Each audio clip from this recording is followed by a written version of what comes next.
Bonjour à tous, aujourd'hui je vais vous présenter une partie Carlsen contre Caruana, où Caruana va totalement s'enflammer et tomber dans un piège extrêmement connu dans les positions de 4 ou 5. Alors ça commence par C4, mais on va retransposer dans une position E4 ou 5.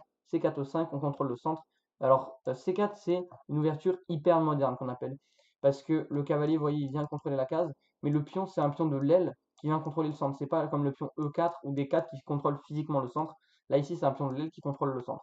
Ici cavalier F6, c'est un combat sur la case D5, cavalier F3, cavalier C6 pour défendre le pion attaqué par le cavalier, E4, et ici Caruana qui va totalement s'enflammer avec fou C5, et bien sûr le piège extrêmement connu c'est cavalier prend E5. Mais quelle est donc l'idée derrière la tête de Caruana? Sur cavalier prend E5, qui est joué naturellement par Carlsen, il reprend E5, et sur D4, en fait, il y a une petite subtilité avec le coup C4, c'est qu'ici on peut jouer fou B4, et on va pouvoir manger ensuite en E4, c'est-à-dire prise en E5, obligé pour récupérer la pièce, et cavalier prend 4, et on va pouvoir soit venir prendre la paire de fous, soit venir doubler les pions en C3, en tout cas avoir une très bonne position. Ici Carlsen qui joue dame F3, sur cavalier prend, pion prend, et il se dit qu'il va avoir un avantage de développement.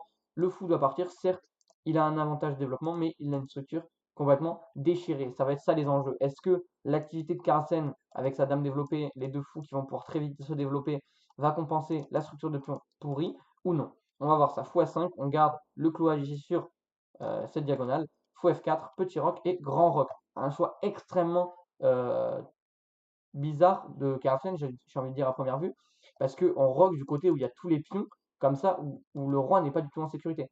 Or, en fait, avec la dame qui défend ici, la tour qui peut couvrir potentiellement la deuxième rangée, le fou qui est là, le fou qui peut venir là, en fait, le roi a l'air complètement à nu, mais quand on peut attaquer un roi, il faut avoir donc deux choses, soit des pièces à l'attaque, vous voyez, il n'y a que le fou qui attaque et il y a beaucoup de défenseurs, donc ça suffit pas. Et il faut aussi pouvoir ouvrir des lignes. Or, maintenant, je ne peux pas jouer D6 parce que ça va ouvrir le jeu pour les blancs. Je ne peux pas jouer B6 parce que sinon il y a la tour en l'air. Donc, j'ai des problèmes de développement. Enfin, Caruana a des problèmes de développement avec son fou C8. Donc, il va jouer Dame E7.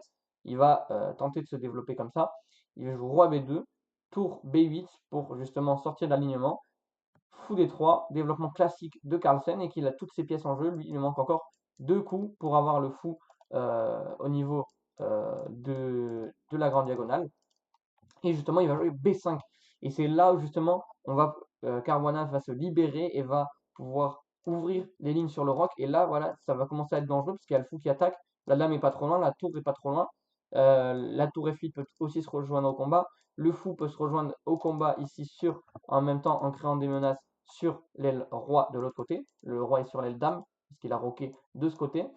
Ici, il joue C prend B5, fou B7, active le fou, attaque la dame. Donc, gain de temps. Certes, on a perdu un pion, mais on a permis de résoudre son problème de développement et on va pouvoir rapidement ouvrir les lignes sur le roi noir, sur le roi blanc et attaquer avec les pièces noires. Dame H3 pour défendre le pion G2, G6 pour contrer la menace en H7, Dame 3, on vient attaquer potentiellement le pion A7.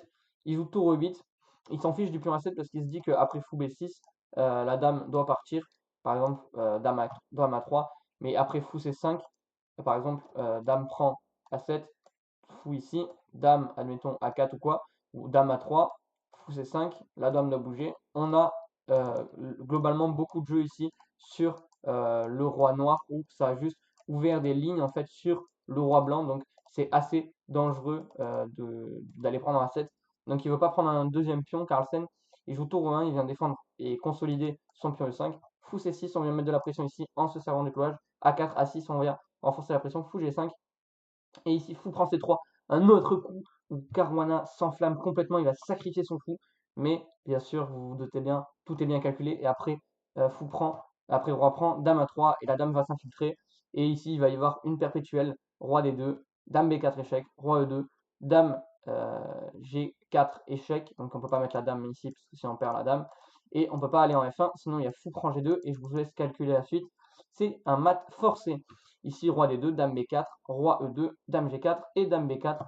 Et la nulle fut conclue par Caruana. Donc vous voyez que Caruana il s'est enflammé deux fois. Il balance son pion en B5. Il vient sacrifier son fou. Il tombe dans le piège E4-5. Bref, il s'est complètement enflammé, mais Carlsen a réussi à tenir. Et ici, c'est une nulle au final de cette partie. J'espère que cette vidéo vous aura plu. Je vous souhaite une bonne journée. Salut à tous. Ciao, ciao.